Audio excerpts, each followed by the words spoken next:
Picture Egypt in 69 BC. Not the Egypt you're imagining. Not the Egypt of pyramids rising from golden sand. Not the Egypt of pharaohs who built monuments to eternity. Not the Egypt that lasted 3,000 years as one unbroken civilization stretching back to when most of the world was still figuring out how to make bread. No, picture Egypt faded. Egypt complicated.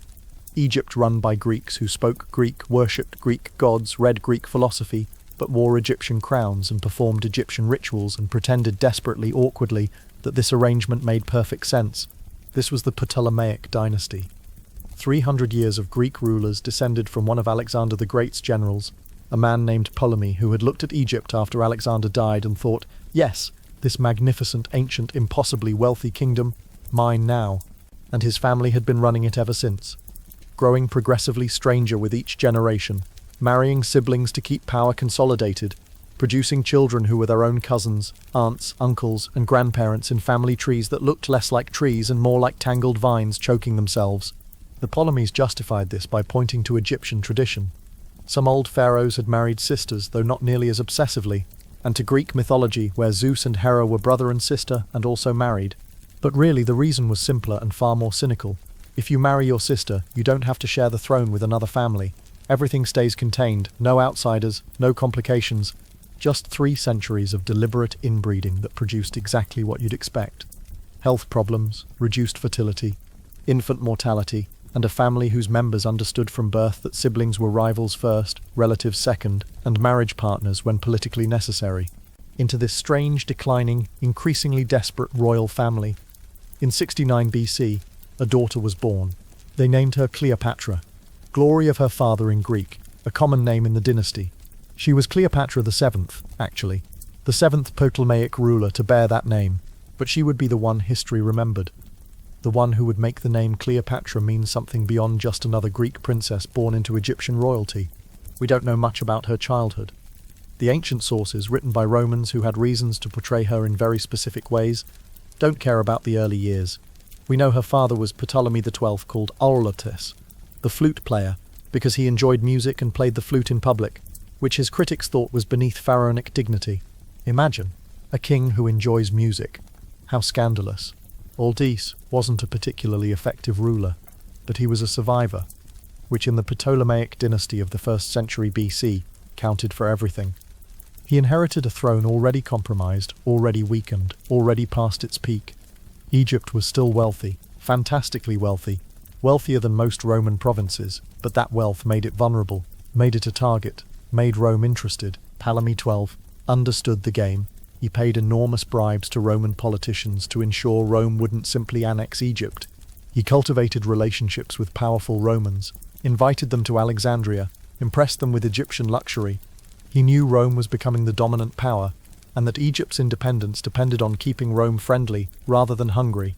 This strategy required money, enormous amounts of money, more money than even Egypt's wealth could comfortably provide. So Ptolemy XII taxed heavily, borrowed extensively, and generally made himself unpopular with Alexandrians while trying to keep Rome satisfied. It was an impossible balance.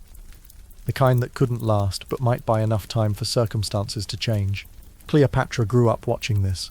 She would have been maybe 8 or 9 when her father was briefly expelled from Alexandria by mobs who resented the taxes and the obvious servility toward Rome. She watched him negotiate his way back to power using Roman support, using bribes, using promises. She learned early. Power was something you fought for constantly. Legitimacy was less important than survival. And Egypt's independence required constant diplomatic maneuvering, careful flattery, strategic weakness that looked like strength. But she also received an extraordinary education. The Ptolemaic court, for all its dysfunction and decline, still maintained intellectual standards. Alexandria was the greatest center of learning in the Mediterranean, home to the famous library where scholars from across the known world gathered to study and preserve knowledge, and Cleopatra apparently absorbed everything, according to Plutarch, who wrote about her more than a century later. Cleopatra spoke 9 languages. 9. Let that sink in for a moment. Most Ptolemaic rulers spoke only Greek. They considered it beneath them to learn Egyptian, the language of the people they actually ruled, or any other local tongue. They relied on interpreters. They maintained distance. Cleopatra broke that pattern completely. She learned Egyptian, the language of her subjects. the language that no Ptolemaic ruler before her had bothered to master. She learned Latin, the language of Rome. Understanding that Roman power made Latin essential for survival, she learned Hebrew, Arabic, Aramaic, Parthian, probably several others. This wasn't showing off. This was strategy. This was power. Language is control. Being able to speak directly to Egyptian priests in their own language, to Roman senators in Latin, to visiting ambassadors in their native tongues, this meant not relying on interpreters who might mistranslate deliberately or accidentally. It meant understanding nuance. It meant controlling her own diplomatic relationships rather than having them filtered through others. She studied mathematics, philosophy, astronomy, medicine. The museum at Alexandria gave her access to knowledge that few people in the ancient world could touch. She was being educated not just as a princess, but as someone who might need to actually rule, to make complex decisions about finance and administration and foreign policy, and she would have been educated in Egypt's reality. By the time Cleopatra was a teenager in the 50s BC, Egypt's position was precarious.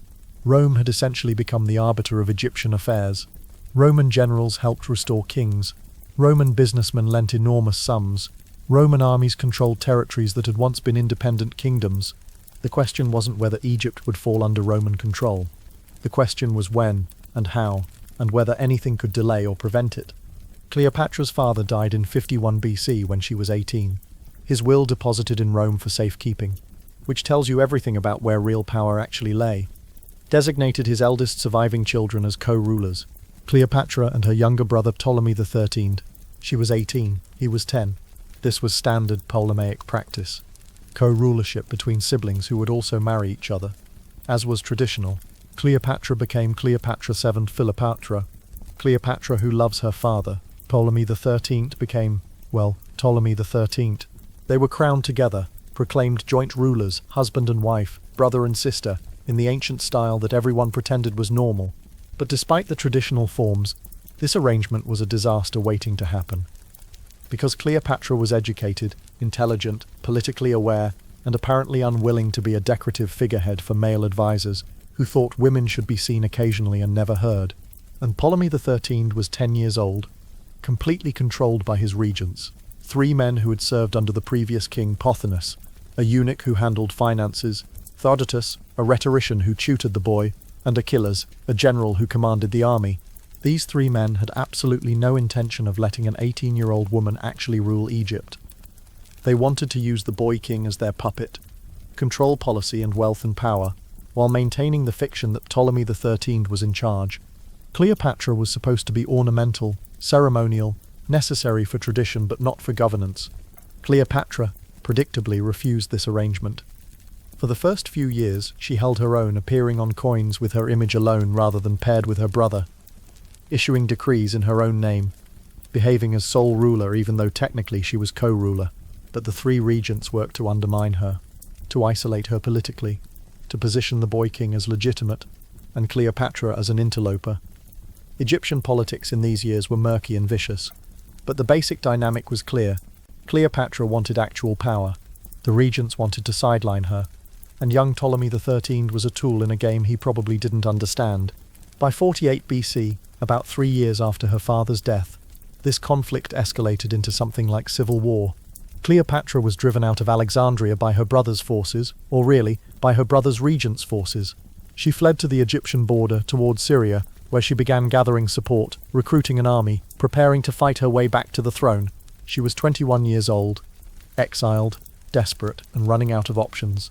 But while Cleopatra was gathering forces on Egypt's frontier, something was happening in the wider Roman world that would change everything for her, for Egypt, for the entire Mediterranean. Rome was tearing itself apart. Julius Caesar and Pompey the Great, once allies in an informal power-sharing arrangement, had become bitter enemies. Caesar had conquered Gaul, made himself fantastically powerful and wealthy and famous. Then he crossed the Rubicon River with his army in 49 BC, defying the Senate, beginning a civil war that would determine Rome's future. Caesar pursued Pompey across the Mediterranean, winning battle after battle, forcing Pompey to retreat further east. In 48 BC, they met at Pharsalus in Greece, in a massive confrontation, where Caesar's veteran legions destroyed Pompey's larger but less experienced army. Pompey fled the battlefield, looking for somewhere to regroup, somewhere to find allies and resources. He chose Egypt. Pompey thought young Ptolemy XIII would remember that Pompey had helped restore Ptolemy XII to power years earlier. He thought gratitude or strategic calculation would lead to sanctuary and support. He was catastrophically wrong. Young Ptolemy's regents, Parthenius, Theodotus, and Achilles, faced a difficult choice. Pompey was asking for help. Caesar was coming to Egypt, probably also seeking Pompey. Supporting Pompey meant potentially angering Caesar. Refusing Pompey meant potentially angering his supporters. Either choice could bring Roman wrath down on Egypt. So the regents decided on a third option. One they thought was clever. One they thought would ingratiate them with Caesar and eliminate any complications. They would murder Pompey. When Pompey's ships approached Alexandria's harbour, Egyptian officials came out in small boats, greeting him warmly, inviting him ashore, promising welcome and safety. Pompey, relieved and grateful, got into one of the boats with a few of his staff. As the boat approached shore, the Egyptian soldiers suddenly drew swords and stabbed Pompey to death right there, in full view of his wife and followers watching from the ships. They cut off his head. They planned to present it to Caesar as a gift, as proof of Egyptian loyalty to whoever won Rome's civil war. It was cynical. It was brutal. And as it turned out, it was a serious miscalculation of Caesar's character. Caesar arrived in Alexandria a few days later, in early October 48 BC, with a small force, maybe 3,000 or 4,000 soldiers. He came ostensibly chasing Pompey, but also because Egypt owed Rome enormous sums of money, and Caesar, always short of cash despite his conquests, was interested in collecting. The Egyptians presented him with Pompey's severed head and signet ring. Caesar, according to the sources, wept. Whether this was genuine grief or political theatre or some combination, we can't know. But he publicly expressed horror and disgust, criticized the Egyptians for killing a Roman consul, and ordered proper funeral rites for Pompey's remains. This reaction wasn't just about personal feelings. Caesar was trying to position himself as Rome's rightful leader, as the man who would end civil war and restore order. Having rivals assassinated by foreign kings was not the image he wanted. He needed to seem magnanimous, proper, Roman. So Caesar found himself in an awkward position in Alexandria. He was in Egypt in the palace complex, with a small military force, amid Egyptian political chaos, trying to collect debts and maintain dignity, while figuring out what to do next. Young Ptolemy's regents saw Caesar as a threat. They'd murdered Pompey, thinking Caesar would be grateful, and instead he seemed angry. They began mobilizing forces, surrounding the palace district with the Egyptian army, planning to either intimidate or eliminate this Roman general, who was making himself too comfortable in their capital. Meanwhile, Cleopatra, still in exile, still gathering forces on Egypt's border, heard that Julius Caesar, the most powerful man in the Roman world, conqueror of Gaul, winner of the civil war, was in Alexandria, and she understood, immediately and intuitively, that this was her opportunity. If she could reach Caesar, if she could talk to him directly, make her case before her brother's regents made theirs, she might be able to use Roman power to regain her throne. But her brother's forces controlled Alexandria. The palace was surrounded. How could she reach Caesar without being captured or killed by Ptolemy's soldiers? This is where the legendary story comes in. The story that's been told and retold for 2,000 years. The story of Cleopatra and the carpet. The exact details are murky, probably embellished, but the basic story is this. Cleopatra had herself smuggled into the palace complex, past Ptolemy's guards, concealed in a rolled carpet, or according to some sources, a bedroll or large laundry bag, carried on the back of a single servant, a Sicilian named Apollodorus. They brought this bundle to Caesar's quarters. They unrolled it, and out stepped Cleopatra, 21 years old, the exiled queen of Egypt, having literally delivered herself to Julius Caesar in the most dramatic entrance anyone could imagine.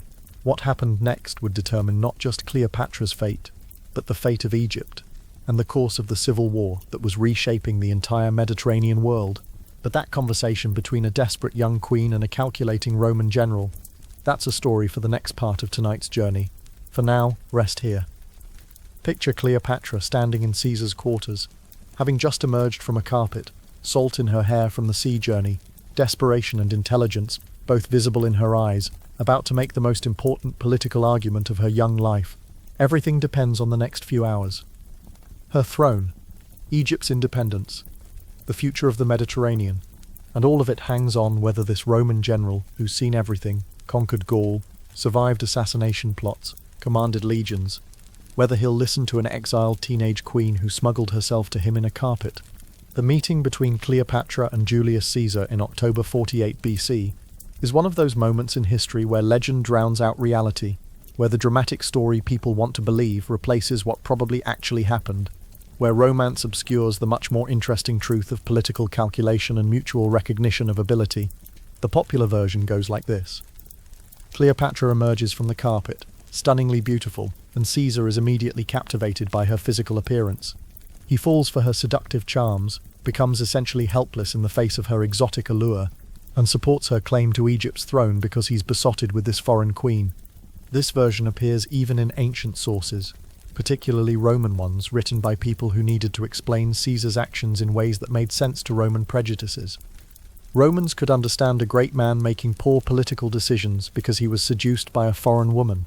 That narrative fit their worldview perfectly, but it's almost certainly wrong, or at least it's not the whole story, not the important part. Caesar in 48 BC was 52 years old. He had been married multiple times, had numerous affairs, had seen and done essentially everything there was to see and do in Roman political and military life. He was not some naive young man, easily manipulated by physical attraction.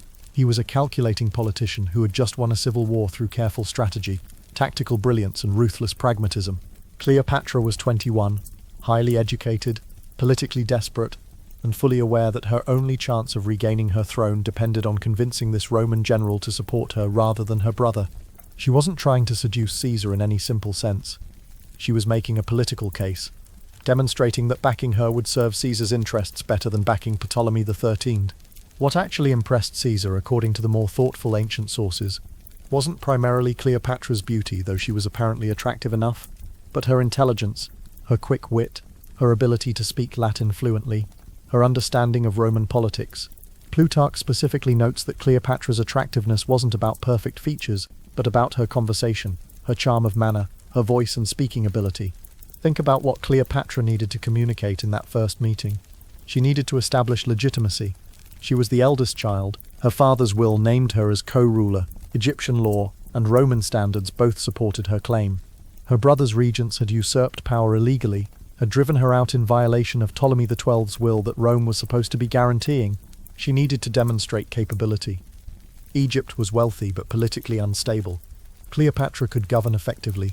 She spoke Egyptian, understood administration, had been educated specifically for rule. Her brother was 10 years old, controlled by regents who had just murdered a Roman consul without consulting Rome. Who was the more reliable partner? And she needed to make it personal. Caesar was in Alexandria with a small force, surrounded by a potentially hostile Egyptian army, in debt to Egyptian creditors, trying to maintain Roman dignity after Pompey's murder. Cleopatra could offer alliance, could help Caesar navigate Egyptian politics, could ensure he collected the debts Egypt owed Rome, could provide resources and local support. This wasn't seduction. This was diplomacy. This was political negotiation. This was one extremely intelligent person, recognizing another and proposing a mutually beneficial arrangement.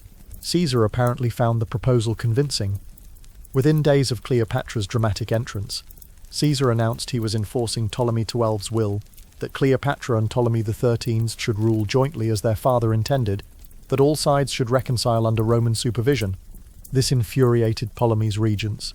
Naturally, they hadn't murdered Pompey and surrounded the palace just to have this Roman general dictate Egyptian politics and support their rival. They saw Caesar as an invader who needed to be eliminated, or at least intimidated into leaving Egypt. What followed was the Alexandrian War. Though it was really more like an extended siege than a formal war, Caesar found himself trapped in the palace district with his small force facing a much larger Egyptian army, cut off from reinforcements, in genuine danger of being overwhelmed. This went on for months. From October 48 BC into early 47 BC. It was humiliating for Caesar in many ways. The conqueror of Gaul, the victor at Phaselis, trapped in a palace by Egyptian forces, unable to break out or bring in significant reinforcements. Cleopatra was with Caesar throughout this siege. The palace complex was large enough to allow some movement and relative safety, but they were definitely under threat, definitely in danger. This shared danger, these months of being effectively besieged together, created a genuine relationship beyond whatever political calculation had brought them together initially. The Alexandrian War produced several incidents that probably have some basis in fact, even if details are exaggerated. There was fire that spread to parts of the harbour, reportedly reaching the Library of Alexandria and destroying some scrolls. Though the entire library definitely didn't burn, it continued functioning for centuries.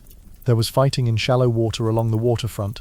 Caesar himself apparently got forced into the water at one point, had to swim to safety, supposedly holding important documents above his head. Young Ptolemy XIII was more or less a hostage throughout this period. Caesar held him in the palace, ostensibly honouring joint rule, but actually keeping him prisoner, so the regents couldn't use the boy as a figurehead. When Caesar eventually released him, probably calculating that a 10-year-old wouldn't significantly strengthen their position, Ptolemy joined his army for the final battle. The siege broke in early 47 BC when Roman reinforcements arrived from Syria and Asia Minor. Caesar's combined forces defeated the Egyptian army near the Nile Delta. Young Ptolemy XIII either drowned trying to escape, or was killed in the fighting, depending on which source you trust. They supposedly recovered his body, identified by the golden armor he'd been wearing. He was 13 years old. He'd been king for about 3 years. He'd been used as a puppet by regents who claimed to serve him but were really serving themselves. We'll never know what kind of ruler he might have become if he'd lived long enough to claim real power. With Ptolemy XIII dead, Cleopatra became the clear winner of Egypt's civil war, but Ptolemaic tradition required co-rulers, required the male-female dynastic pair, so Cleopatra took her youngest brother, Ptolemy XIV, maybe 11 or 12 years old, and made him her co-ruler and husband. This was purely formal. Ptolemy XIV had no power, no political base, no ambitions. He was a placeholder. The ancient sources barely mention him, which tells you how little he mattered. Caesar stayed in Egypt for several more months after the fighting ended, officially ensuring the transition went smoothly, collecting debts, arranging the political settlement. Actually, he was almost certainly also enjoying himself with Cleopatra, touring Egypt, taking that famous trip up the Nile in a luxurious barge that allegedly required 400 ships to escort it. Roman sources criticize this delay, suggesting Caesar was neglecting his duties, wasting time with pleasure when he should have been returning to Rome. But Caesar was also learning about Egypt, about its wealth and administration, about Cleopatra's capabilities, about how to manage Rome's relationship with this fantastically wealthy kingdom. And during this period, Cleopatra became pregnant. The child, a son, was born in June 47 BC. Cleopatra named him Ptolemy XV, Philopater Philometor Caesar, or as he was commonly known, Caesarion, Little Caesar. The name made the paternity claim explicit. This was Caesar's son, and therefore this child had claims to both Egypt and potentially Rome. Whether Caesar explicitly acknowledged paternity is unclear. He never formally recognized Caesarion as his heir. That honor would eventually go to his great-nephew Octavian, but he apparently didn't deny paternity either, which in Roman terms amounted to tacit acknowledgement. His silence suggested acceptance, or at least willingness to let people believe he had fathered Cleopatra's child. Caesar finally left Egypt in June 47 BC. Shortly after Caesarion's birth, or possibly just before, he had other enemies to deal with. Pompey's sons were continuing resistance in North Africa and Spain. Other forces needed attention. Roman politics required his presence. Egypt was settled. Cleopatra was secure. Caesar had accomplished his immediate objectives, but their relationship wasn't over. In fact, in many ways, it was just beginning. Cleopatra ruled Egypt for the next 2 years with apparent effectiveness. She managed administration, maintained the economy, performed traditional religious ceremonies, presented herself as a proper pharaoh to Egyptian subjects, while also maintaining relationships with Rome. Egypt was stable and functioning smoothly under her rule in ways it hadn't under her father, or during the civil conflict with Ptolemy XIII. In 46 BC, Cleopatra made an extraordinary decision. She travelled to Rome itself, bringing Caesarion, her younger brother husband Ptolemy XIV, and a substantial entourage. She came officially as a visiting monarch, as an ally of Rome, as a friend of Julius Caesar, to negotiate trade agreements, confirm Egypt's status, maintain the relationship between her kingdom and the Roman state. But really she came because Caesar was in Rome. Because being physically present in Rome allowed her to influence politics in ways she couldn't from Alexandria. Because her son was Caesar's son, and she wanted Caesar and Rome to remember that fact. Caesar put her up in one of his villas across the Tiber River, technically outside Rome proper. Foreign monarchs weren't supposed to reside within the city itself, but close enough to maintain contact, close enough to participate in Roman social life. This caused a sensation. Romans were fascinated and scandalized by the foreign queen, by her luxury, by her relationship with Caesar, by the suggestion that Caesar had fathered a child with a foreign monarch. Some Romans were curious and friendly, others were hostile, viewing her as dangerous foreign influence, as evidence of Caesar's departure from proper Roman values. Caesar commissioned a golden statue of Cleopatra and placed it in the temple of Venus Genetrix, Venus the Mother, the goddess from whom Caesar's family claimed descent. This was extraordinary, placing a living foreign monarch in a Roman temple as if she had divine status. It suggested honor and respect, but also power and presumption. What their relationship was during this period is hard to determine from sources with their own agendas.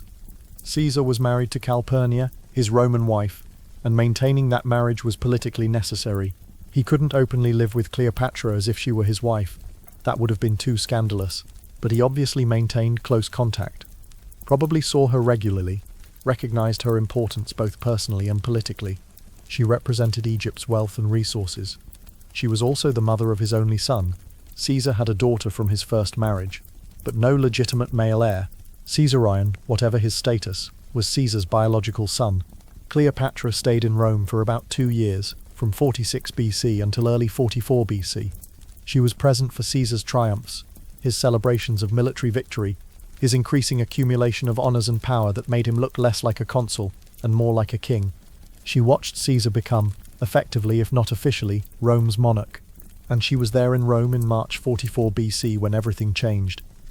When the conspiracy that had been forming against Caesar finally struck. When senators who feared and hated Caesar's power took their desperate action. March 15, 44 BC, the Ides of March. Julius Caesar went to a Senate meeting in Pompey's theatre. The conspiracy acted. 23 knife wounds ended the life of Rome's most powerful man and plunged the Mediterranean into chaos. Cleopatra, in her villa across the Tiber, heard the news and understood immediately what it meant. Everything had changed. Her entire position was now uncertain. Caesar's protection was gone. His enemies were ascendant. Rome was unpredictable. Egypt was vulnerable. She packed quickly, gathered her household, took Caesarion and Ptolemy XIV, and fled Rome. She sailed back to Alexandria, back to Egypt, back to the one place where she had clear authority and could control her own safety. And she waited. Waited to see what would happen next in Rome. Who would emerge from the chaos? Who would win the next round of civil war? Who would become the new power she needed to deal with? Who would determine whether Egypt remained quasi-independent or finally fell completely under Roman control? Caesar was dead. But Rome wasn't done with Egypt. And Egypt wasn't done with Rome. And Cleopatra, whatever grief or political calculation she felt about Caesar's death, understood that her story was far from over, that new challenges and opportunities were coming, that she would need every bit of intelligence and skill and courage to navigate what came next. The next act would bring a very different Roman into her world, Mark Antony, Caesar's friend and lieutenant, a man who would love Egypt more than Caesar ever did, who would choose Cleopatra over Rome, who would stake everything on his partnership with Egypt's queen, and ultimately lose everything when that gamble failed. But that's a story for the next part of tonight's journey. For now, rest with the knowledge that Cleopatra has survived her first great crisis, has navigated civil war and assassination, has borne a son to Rome's most powerful man, and has returned to Egypt still queen, still independent, still calculating her next move in the endless game of Mediterranean power politics.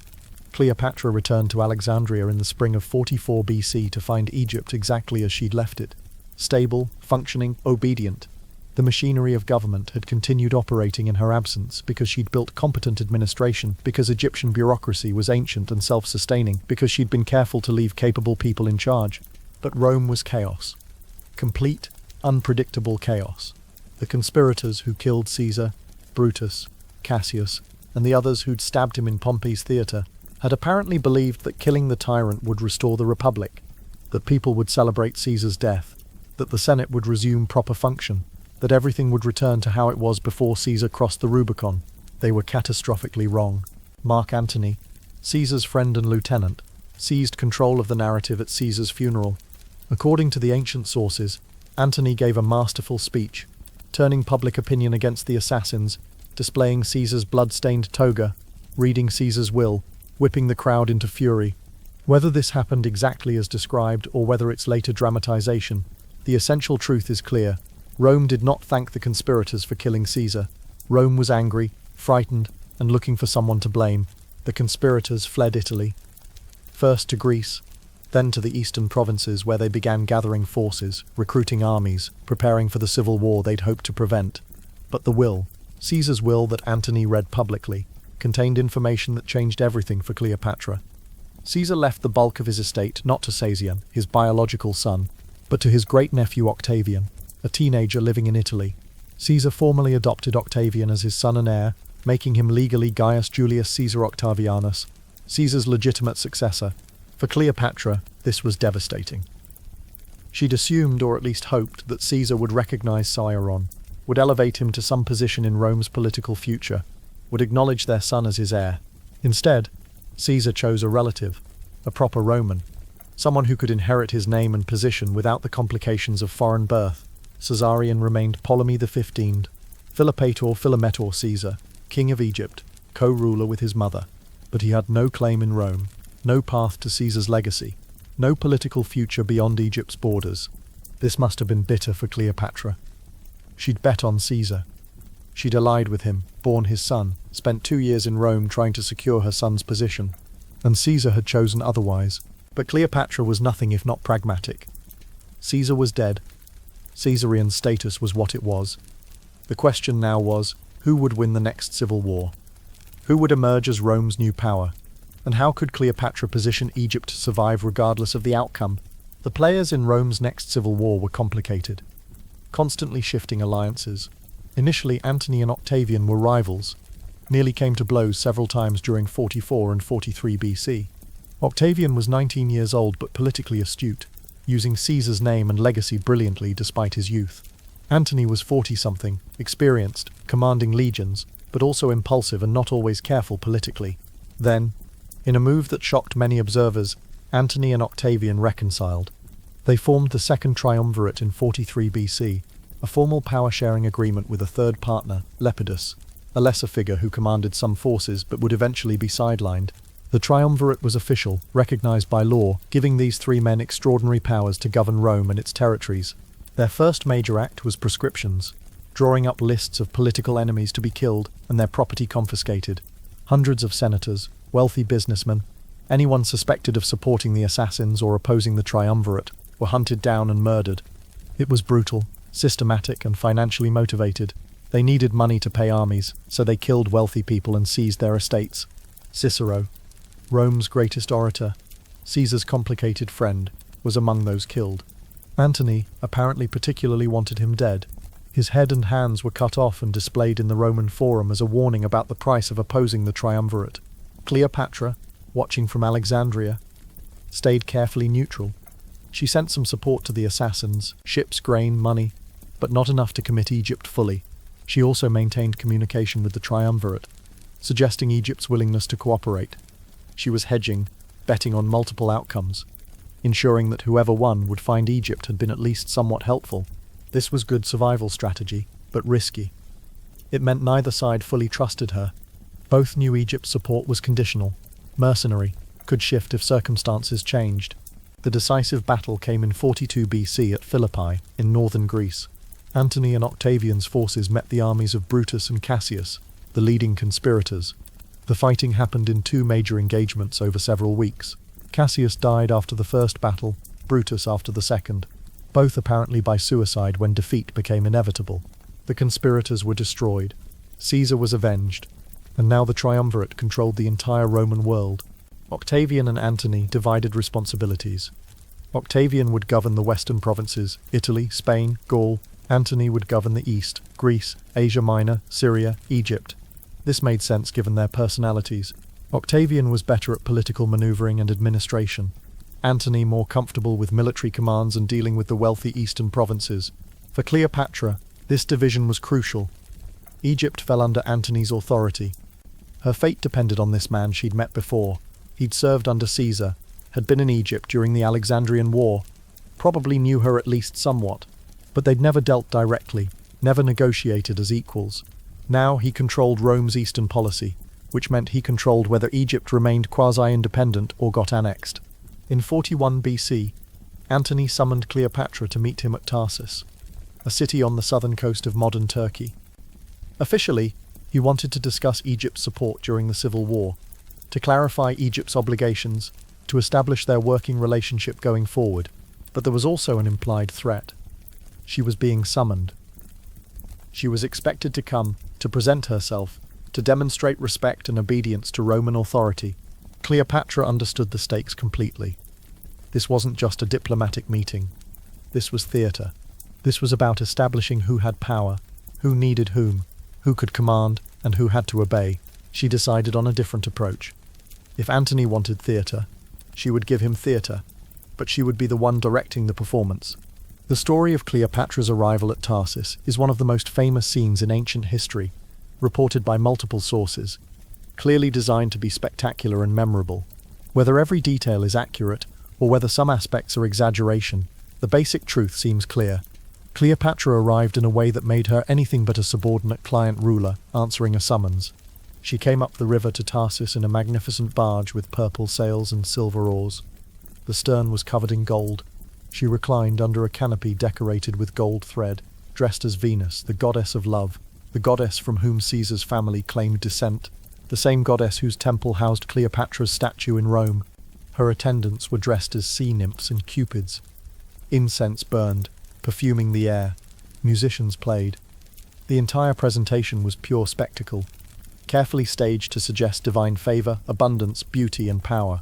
When the barge approached Tarsus, crowds gathered on the waterfront to watch. According to Plutarch, people actually abandoned Antony, who was sitting in the marketplace waiting to receive her like a magistrate receiving a petitioner, and ran to the riverbank to see Cleopatra's arrival. Antony found himself sitting alone in the empty marketplace, upstaged, outmaneuvered before the meeting had even begun. He sent invitations for her to dine with him.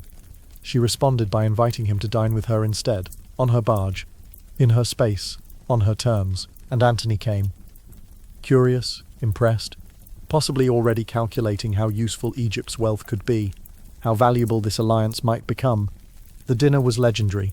Cleopatra had decorated the barge lavishly, demonstrated Egypt's wealth through excess gold plate, expensive fabrics, elaborate dishes.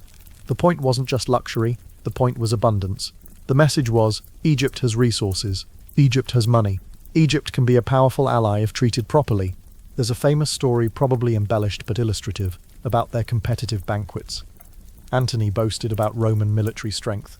Cleopatra responded by demonstrating Egyptian wealth.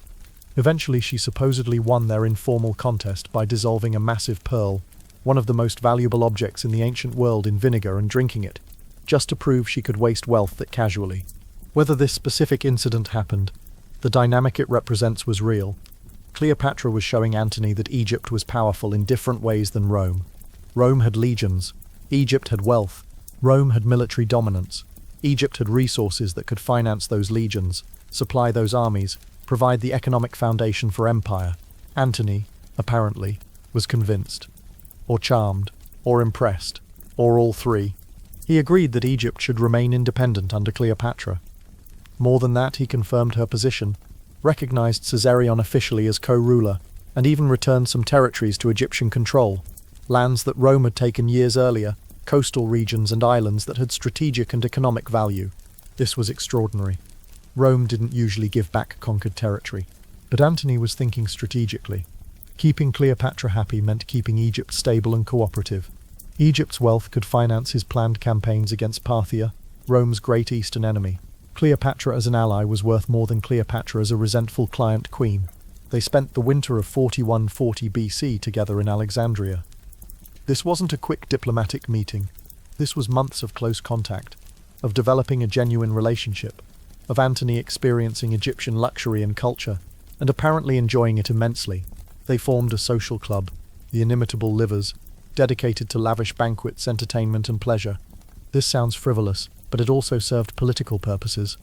These gatherings included important Alexandrians, wealthy merchants, foreign ambassadors. They were networking events disguised as parties, opportunities to build relationships while appearing to simply enjoy excess. During this winter, Cleopatra became pregnant again.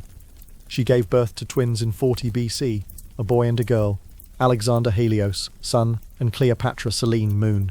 Unlike Caesar, who'd never explicitly acknowledged Caesarion, Antony openly acknowledged paternity of these children. He recognized them as his, gave them Greek and Egyptian royal titles, integrated them into his vision of how the Eastern Mediterranean should be governed. This was significant.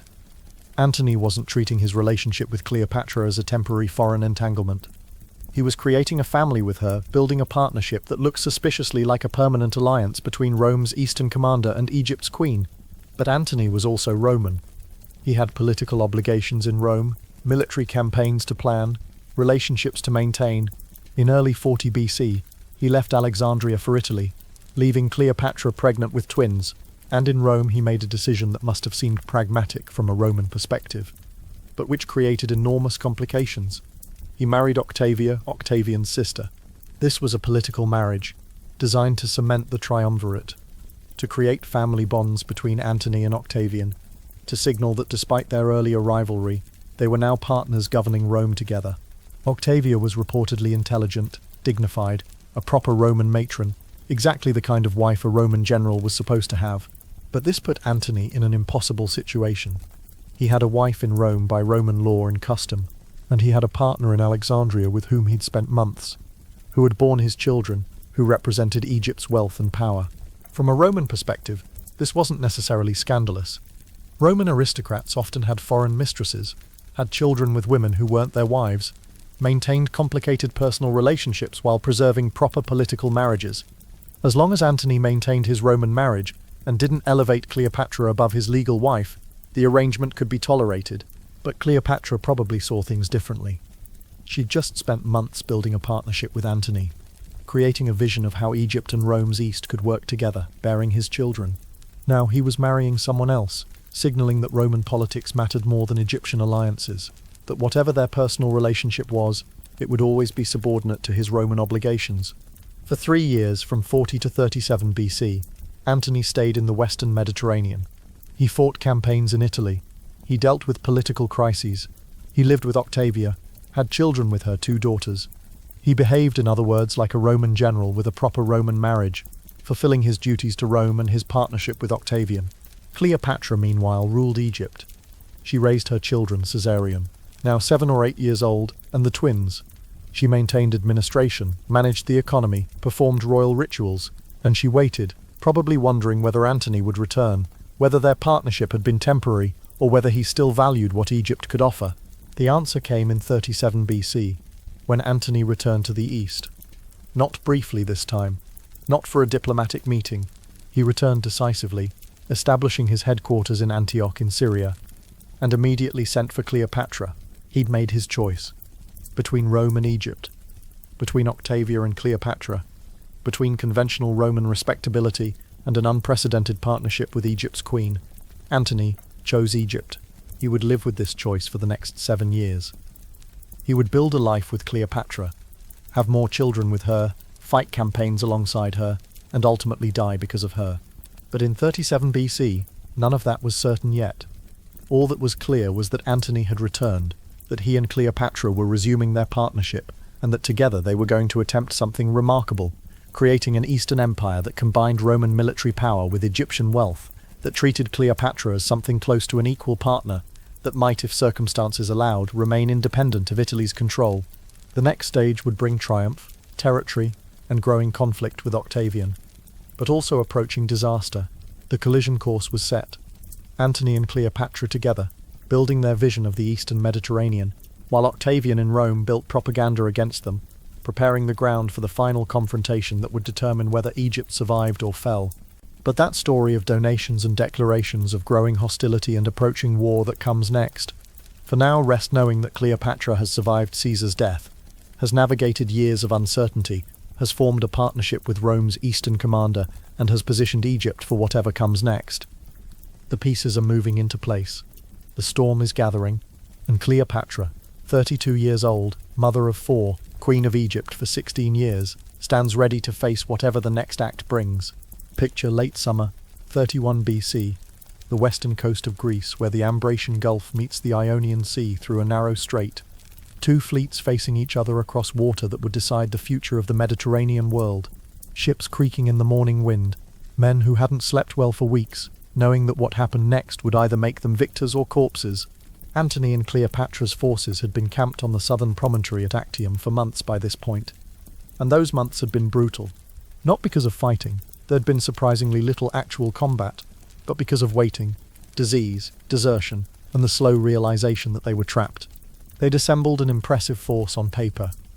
Maybe 500 ships, drawn from Egypt's fleet and from allied kingdoms across the eastern Mediterranean. Around 70,000 infantry and cavalry. It looked formidable. It should have been enough. But Octavian and his general Agrippa, who was probably the best naval tactician of his generation, had done something devastatingly effective. They hadn't attacked directly.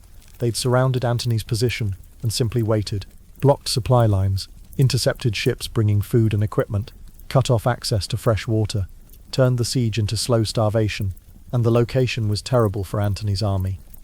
The camp sat in marshy lowlands, humid and mosquito-infested. Disease spread quickly, probably malaria, endemic to that region.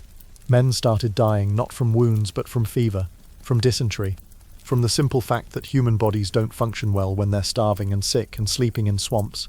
Morale collapsed. Soldiers looked around at dwindling supplies, at friends dying from disease, at the increasingly obvious fact that they were trapped with no clear way out, and they started reconsidering their loyalties. Various allied kings who'd committed forces to Antony's cause began quietly slipping away, deciding that being on the losing side when this civil war ended would be worse than breaking their oaths now. Desertion became a serious problem. Whole units would disappear overnight, either defecting to Octavian or simply heading home. Commanders would wake up to find their forces smaller than the day before, their officers gone, their cavalry vanished. By late summer, Antony faced a crisis. His army was deteriorating daily. He couldn't stay in position indefinitely. Disease and desertion would destroy his force completely if he waited much longer. But he also couldn't march out and fight a land battle. Octavian's position was too strong, too well supplied, and Antony's weakened army would be slaughtered trying to break through. That left one option. Break out by sea. Load what forces he could onto the ships. Sail through Octavian's blockading fleet. Reach open water and either fight a decisive naval battle or escape to continue the war from a better position. This decision has been debated ever since. Antony was fundamentally a land commander. His experience, his instincts, his entire military career had been built on leading infantry. Committing to a naval battle seemed to abandon his strengths and fight where Agrippa's fleet had advantages. But what choice did he have? Staying meant slow death. Trying to march out meant fighting through Octavian's land forces while Agrippa's fleet attacked from behind. The naval breakout was dangerous, probably desperate, but at least it was action rather than waiting for disease to finish what the blockade had started. On September 31 BC, Antony's fleet emerged from the Ambracian Gulf and engaged Octavian's forces in what would become the Battle of Actium. Ancient naval combat was nothing like modern warfare. These weren't ships firing cannons at each other from distance. The triremes and quinqueremes that made up both fleets were essentially floating platforms for close combat. Naval battles meant ramming enemy ships to break their hulls and sink them, or pulling alongside and boarding to fight hand-to-hand on the decks, or using projectile weapons, arrows, javelins, sometimes catapults mounted on larger ships to kill enemy crews before closing for ramming or boarding. Antony's ships were larger and more heavily built than Octavian's, which gave them advantages in ramming power. Hit a smaller ship straight on with a heavy quinquereme, and you could crack it open, sink it, end that fight decisively. But size came with costs. Antony's ships were slower, less maneuverable, harder to row effectively when your crew was already weakened by disease and hunger. Octavian's ships, really. Agrippa's ships, since Agrippa was commanding the fleet while Octavian watched from shore, were lighter, faster, more agile. In the hands of healthy, well-trained crews, they could dance around heavier vessels, strike from angles that were hard to defend, create chaos in enemy formations. The battle began in the morning, with both fleets maneuvering for position, trying to gain advantage, trying to set up favorable angles for ramming or boarding. This wasn't wild chaos from the start. Ancient naval battles required skill in ship handling, in coordinating fleet movements, in exploiting weather and current and wind. Agrippa's tactics were superior from the beginning. He used his ship's greater maneuverability to avoid direct confrontations where Antony's heavier vessels had advantages. Instead, his fleet engaged from the flanks, attacked isolated ships, disrupted Antony's formation, created confusion and disorder. Rather than seeking single massive confrontation, it was naval warfare as harassment, a systematic destruction of the enemy's coherence rather than dramatic head-to-head collision. And it worked. Antony's fleet gradually lost cohesion, lost ships to ramming and boarding and fire, lost the ability to maintain formation or coordinate movement. The fighting raged through the morning and into afternoon. Neither side achieved decisive advantage immediately, but Antony's situation was clearly deteriorating. His ships were being picked apart, his formation was fragmenting, and his forces were slowly being surrounded and overwhelmed. And then something happened that has been interpreted differently by ancient sources and modern historians ever since. Something that determined the battle's outcome and shaped how Cleopatra would be remembered for the next 2,000 years.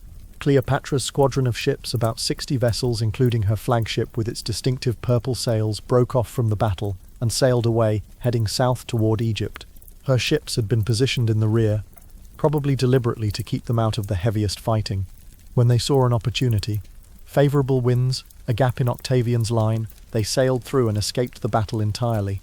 Antony, seeing Cleopatra's ships departing, made a decision that would be debated for centuries.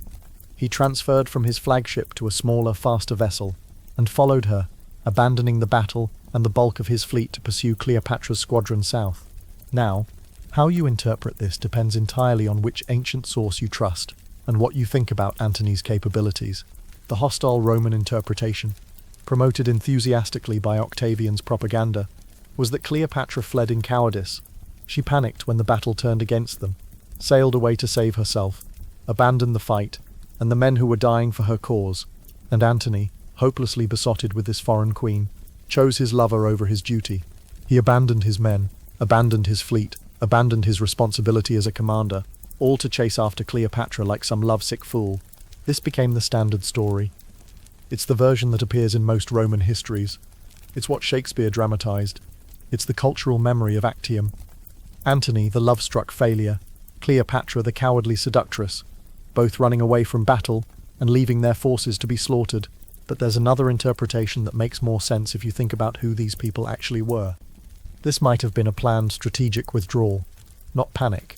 Cleopatra's ships carried the war chest, the gold and silver that would finance future operations, that represented Egypt's contribution to the campaign, that would be essential for continuing resistance even if this battle was lost.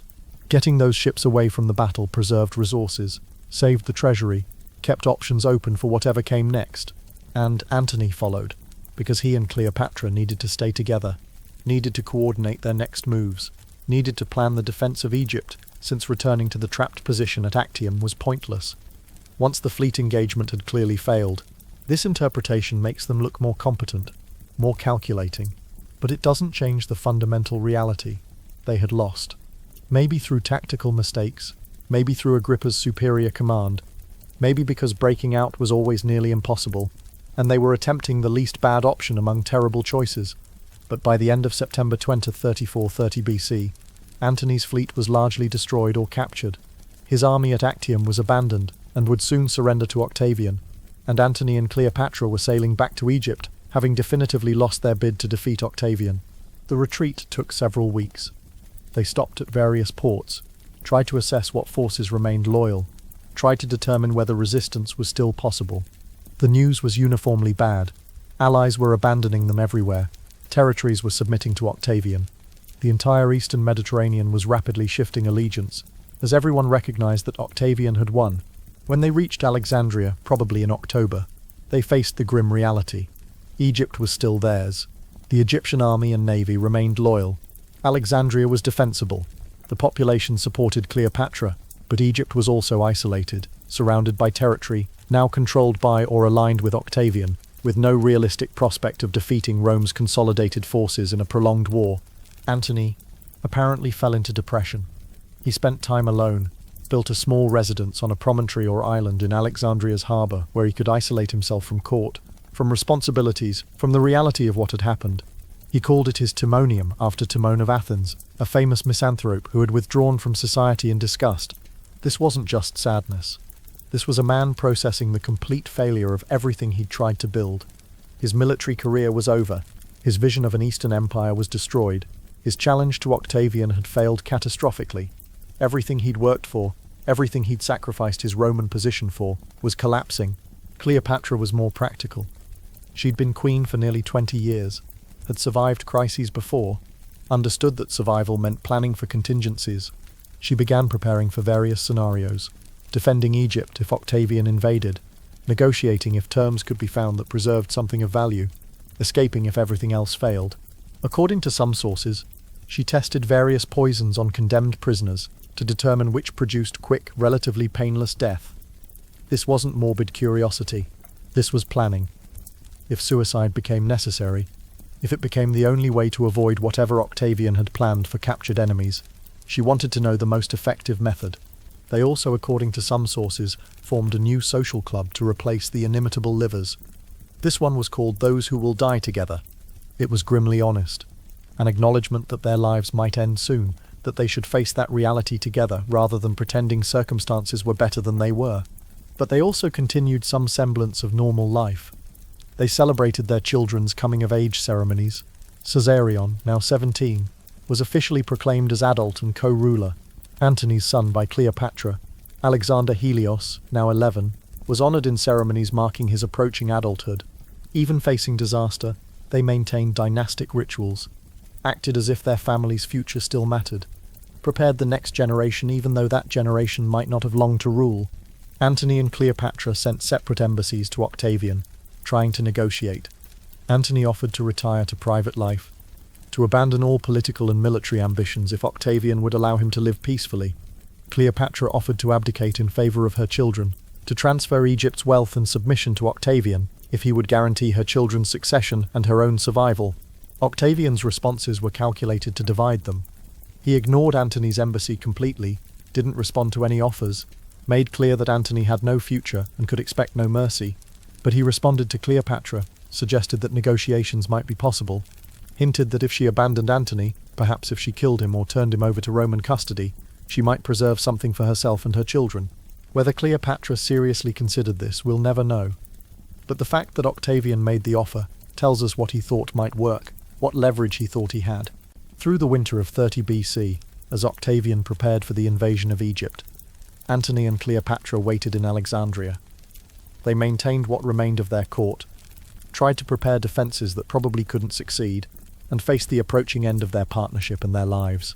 They had tried to create something different, tried to build a Mediterranean power that combined Roman military strength with Egyptian wealth, tried to establish a dynasty that would rule the Eastern world. They had failed. Octavian had outmaneuvered them politically. Agrippa had outfought them militarily. Roman prejudice against foreign queens had proven stronger than any strategic vision. By early 30 BC, Octavian's forces were approaching Egypt from multiple directions, east and west, land and sea, preparing for a final campaign that would eliminate Antony, decide Cleopatra's fate, and determine whether Egypt would remain independent or become a Roman province. Everything was about to end. How it ended, what final choices they made, what last gestures of defiance or dignity they could manage, that's the next part of the story. Rest now, knowing that the battle is lost, the retreat is complete, and Cleopatra faces her final crisis with Octavian's armies approaching and no clear path to survival. Octavian's invasion of Egypt in the summer of 30 BC was methodical, overwhelming, the kind of military operation that happens when one side has already won and is just going through the motions of making that victory official. He approached from multiple directions, land forces from the east through Syria, naval forces along the coast, additional armies from the west through Libya. Egypt was being surrounded, was facing coordinated Roman military power that neither Antony's depleted forces nor Cleopatra's Egyptian army could realistically resist. The first significant engagement happened at Pelusium, the fortress city on Egypt's eastern frontier that guarded one of the main approaches to the Nile Delta. This should have been a strong defensive position, should have held out for weeks, maybe months. Instead, it fell almost immediately. The ancient sources claim betrayal, that the commander opened the gates, that someone sold out Egypt for promises of safety or reward. Maybe that's true, or maybe the commander just looked at the approaching Roman legions and did the math. Holding Pelusium meant dying in Pelusium. Surrendering meant possibly surviving. When the choice is that stark, loyalty becomes negotiable. Either way, the rapid fall told Antony and Cleopatra everything they needed to know about their military situation. Their forces wouldn't fight effectively. Their commanders were either disloyal or demoralized. Resistance would collapse quickly rather than producing the kind of prolonged defense that might create opportunities for negotiation or outside intervention. Antony, coming out of his depression or isolation, made one last attempt at military action. He led a cavalry force out of Alexandria to engage the approaching enemy, achieved some minor tactical success in a skirmish, returned to the city claiming victory and renewed hope. But this was delusion, or desperate optimism, or refusal to acknowledge that one small cavalry engagement couldn't change the fundamental strategic reality that Egypt was about to fall. Cleopatra understood this more clearly. While Antony was planning last-ditch military resistance, she was preparing for the aftermath, thinking about how to protect her children, how to preserve something from the disaster. Facing the reality that Egypt's independence was ending, and her own survival was probably impossible, she had moved much of Egypt's treasure, gold, silver, precious stones, expensive fabrics, valuable materials of all kinds, into her mausoleum, a monumental tomb she'd been building for herself in Alexandria. This wasn't just preparing for death. This was creating leverage, a bargaining chip. She could threaten to burn the treasure if Octavian tried to capture her, could make clear that he would get either Cleopatra cooperating willingly, or he would get ashes and ruins, but not Egypt's wealth intact. As Octavian's forces approached Alexandria in late July 30 BC, Antony made one final attempt at defense. He led out both land and naval forces to engage the enemy. This was it, the last stand, the moment where either his forces would rally and fight, or everything would be over. They didn't fight. His troops saw Octavian's overwhelming strength, understood that resistance meant death and submission might mean survival, and abandoned Antony en masse. The fleet rowed out of Alexandria's harbour, approached Octavian's ships, and instead of fighting, saluted them and joined them. Just like that, the ships that were supposed to defend Egypt switched sides without firing a shot. The land forces did the same. Marched out, saw Octavian's legions, and essentially deserted. Not to Octavian exactly, just away, soldiers deciding they'd rather go home than die for a lost cause. Antony returned to Alexandria, having lost his entire remaining military force in a single day without fighting a battle. This was the end. Not defeat in combat, but abandonment. His soldiers had decided he was finished, and they weren't going down with him. Now, what happened next is confused in the ancient sources. Different accounts give contradictory versions, but the basic story, pieced together from various sources, goes something like this. Someone told Antony that Cleopatra was dead, that she had committed suicide in her mausoleum. Whether this was deliberate misinformation from Cleopatra testing Antony's reaction, or an honest mistake by someone who misunderstood what Cleopatra was doing, or complete fabrication by later hostile sources trying to make the story more dramatic, impossible to determine. But Antony, hearing that Cleopatra was dead, decided immediately to kill himself.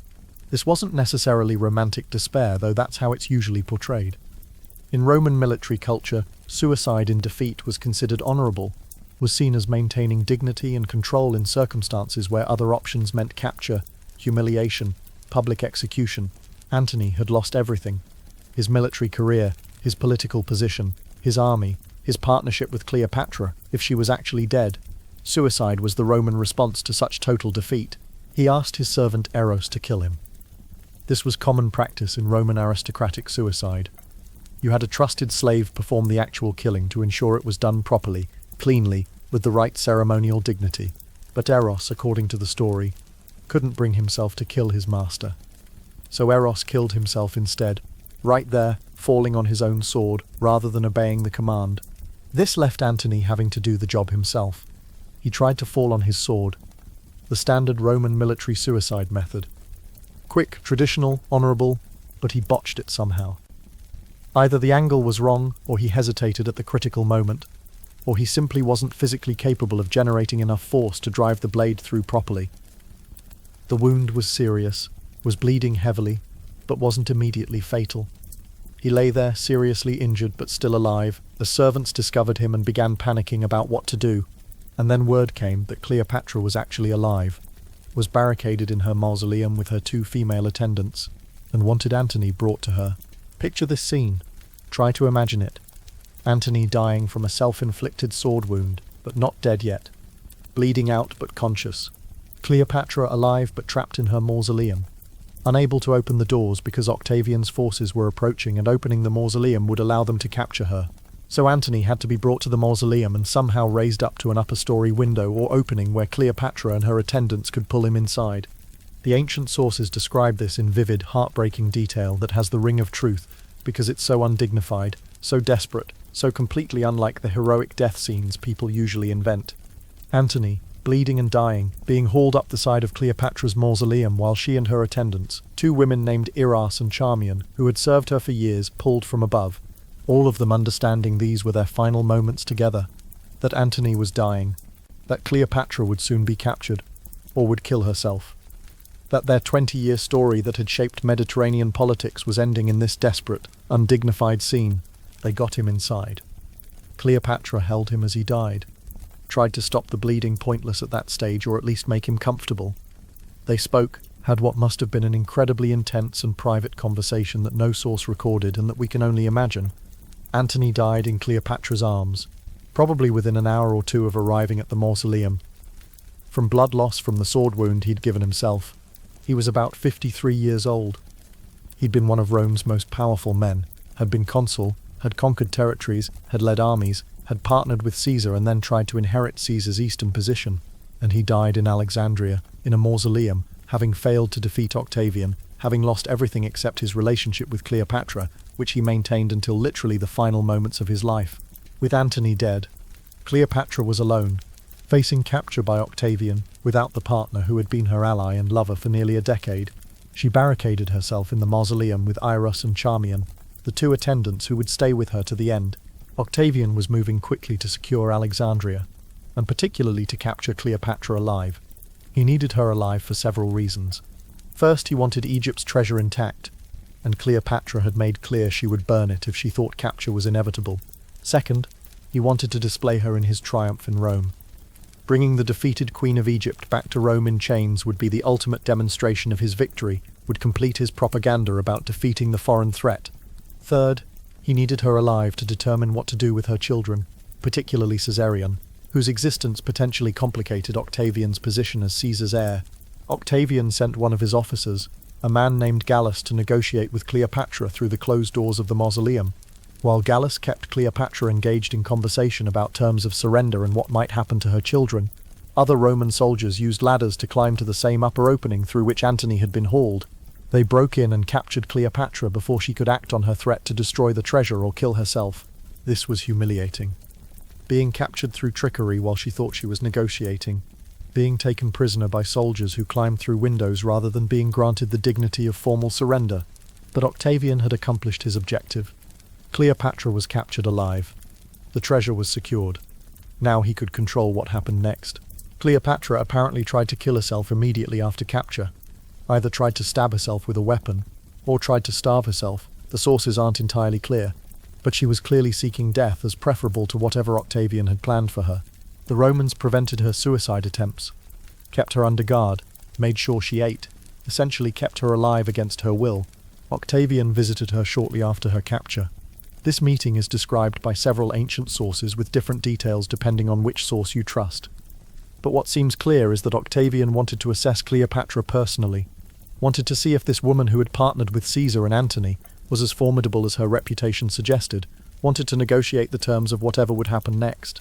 Cleopatra, according to some sources, tried to appeal to Octavian, tried to use intelligence and charm, tried to make herself useful enough that Octavian would have reasons to let her live, and perhaps even maintain some form of power. She showed him records of her wealth, offered to transfer Egypt's resources to him, suggested that she could govern Egypt as his loyal client queen, but Octavian was 33 years old, was cold and calculating in ways that neither Caesar nor Antony had been, and was immune to whatever personal appeal Cleopatra tried to make. He didn't need her to govern Egypt. He could install Roman administrators. He didn't need her political partnership. He'd already won the civil war. He needed her alive only long enough to display in his triumph, and after that she had no value to him whatsoever. Cleopatra realized this during, or shortly after their meeting. Octavian was courteous but unimpressed, was treating her as a defeated enemy, rather than as a potential partner, was making clear through his tone and responses that she had no leverage and no future. If she cooperated, she would be taken to Rome, displayed in Octavian's triumph, walked through the streets in chains while Roman crowds mocked her, and then probably executed as was traditional for defeated enemy leaders displayed in triumphs. This was unacceptable. Cleopatra had been Queen of Egypt for 20 years, had maintained dignity and power through multiple crises, had partnered with Rome's most powerful men as something approaching an equal. She would not end her life as entertainment for Roman crowds, but she was under guard, was being watched constantly, had limited access to anything that could be used for suicide. How could she kill herself when Roman soldiers were preventing exactly that? The famous answer, the story that's been told for 2,000 years, involves a snake. According to the most popular version, Cleopatra arranged for a basket of figs to be brought to her, with an asp, a small poisonous snake, hidden among the figs. The guards saw just fruit, allowed it through. Cleopatra used the snake to kill herself, was bitten and died from the venom, achieving the death she wanted rather than being forced to participate in Octavian's triumph. This is the dramatic story, the one that appears in art and literature. Cleopatra dying from a snake bite, choosing death by asp, making her suicide symbolic and theatrical and memorable. But the actual historical reality is much less certain. Some ancient sources do describe the snake. Others say she used poison that she'd hidden on her person, or that had been smuggled to her. Still others suggest that Octavian might have actually allowed or arranged her death, because taking her to Rome for the triumph was becoming more complicated than it was worth. What we know for certain is that Cleopatra died in Alexandria in August 30 BC, about 2 weeks after Antony's death. She died at age 39, after ruling Egypt for 21 years, and she died by her own choice rather than by Roman execution, which mattered to her dignity and to how her death would be remembered. Her 2 attendants, Irus and Charmian, died with her. Whether they killed themselves out of loyalty, were killed to prevent them from revealing details, or died from the same poison or snake bite that killed Cleopatra, the sources don't agree, but all 3 women were found dead together in the mausoleum, dressed in royal garments, with Cleopatra arranged as if she were sleeping rather than dead. When Roman soldiers discovered the bodies and reported to Octavian, he apparently felt frustration mixed with grudging respect. Frustration because Cleopatra had denied him the triumph of displaying her alive in Rome. Respect because she had maintained control over her own death, had refused to be a victim, had found a way to die with dignity despite being captured and guarded. Octavian allowed Cleopatra to be buried with Antony, which was a significant gesture. They were entombed together in Alexandria, in the mausoleum Cleopatra had built, giving them in death the unity they had maintained in life. The exact location of this tomb was lost over the centuries. Later construction, earthquakes, coastal changes buried or destroyed it. Despite many archaeological efforts, it's never been definitively found. Somewhere under modern Alexandria, or perhaps underwater in the harbour, Antony and Cleopatra lie buried together, their final resting place as mysterious as so much else about their story. With Cleopatra's death, Egypt's independence ended. 3,000 years of Egyptian civilization under pharaohs finished. The Ptolemaic dynasty that had ruled for 300 years over, Egypt would become a Roman province, but not a normal province. Octavian made it his personal possession, administered by his own prefect rather than by the Senate, with senators forbidden from even visiting without his permission. As for Cleopatra's children, the final cruel chapter, Caesarion was captured as he tried to flee to India or Arabia. Octavian had him killed. 17 years old, eliminated because he represented a potential rival, because he could claim to be Caesar's son, Octavian would be Caesar's only son, the only heir. The 3 children Cleopatra had with Antony, the twins Alexander Helios and Cleopatra Selene, and the younger Ptolemy Philadelphus were spared. They were taken to Rome and raised by Octavia, Antony's Roman widow. Cleopatra Selene eventually married King Juba II of Mauritania and became a queen, the only one of Cleopatra's children to have any kind of successful life. The fate of the 2 boys is unclear. They probably died young, and that was the end. The end of Cleopatra's life, the end of Egypt's independence, the end of the Ptolemaic dynasty, the end of any possibility that Mediterranean power might be centered in Alexandria rather than Rome. But endings aren't the full story. How Cleopatra was remembered, what her actual legacy was beyond Roman propaganda, what we can learn from her story about power and survival, and how history gets written, that's what remains to be told. Rest now, knowing that Cleopatra chose her own end, that she died as queen rather than as captive, and that somewhere beneath Alexandria she rests with Antony, their story complete. Picture Octavian standing in Alexandria after Cleopatra's death, looking around at this magnificent city, at the palace where Caesar had stayed, at the harbour where Cleopatra's barge had once floated with purple sails, and calculating, always calculating. He was 33 years old. He'd just won the Civil War. He controlled the entire Mediterranean world. And now he had Egypt, fantastically wealthy Egypt, grain-producing Egypt, 3,000-year-old Egypt, lying at his feet like a prize he could do whatever he wanted with. The question wasn't whether to take it.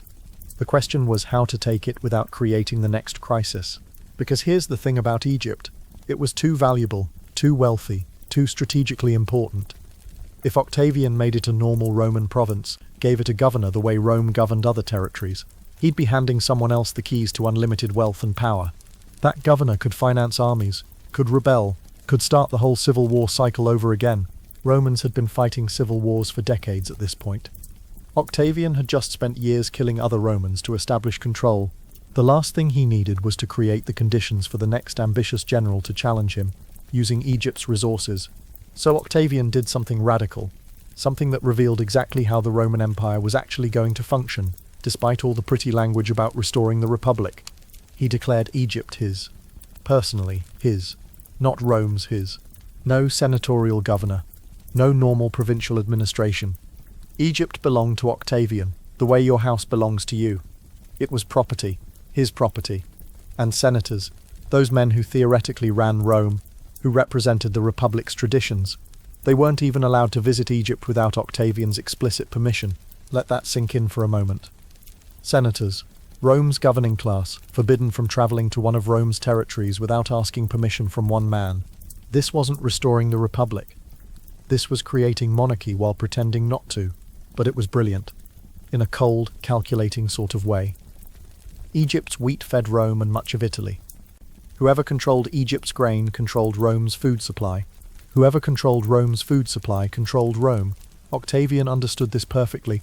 Egypt's gold and silver filled Octavian's treasury. Egypt's wealth paid for legions, for buildings, for grain subsidies that kept Roman crowds happy. Egypt's resources gave Octavian the financial foundation to do whatever he wanted politically. Cleopatra's money, because it had been her money, her kingdom's wealth, accumulated over centuries of Ptolemaic rule, now financed the very system she and Antony had fought against. The irony was savage, but Octavian couldn't just take Egypt and leave it at that. He needed to justify what he'd done, needed to transform the story so that Romans would accept his annexation of this ancient, wealthy kingdom as necessary, rather than greedy. So he did what he did best. He created propaganda, sophisticated, persistent, remarkably effective propaganda that would shape how people remembered Cleopatra for the next 2,000 years. The Ptolemies, decadent foreign tyrants who had oppressed Egypt for 300 years, never mind that they'd actually maintained prosperity, preserved culture, administered effectively. In Octavian's version, Roman annexation was liberation. Egypt had been suffering under these Greek rulers, and Rome had saved it. This was complete fiction, but it worked. Repeat something often enough, with enough authority, and it becomes accepted truth. And Cleopatra herself? She underwent the most complete character assassination in ancient history.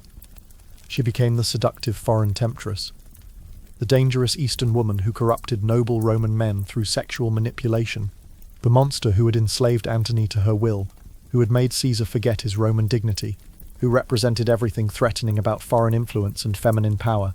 This portrayal served Octavian perfectly.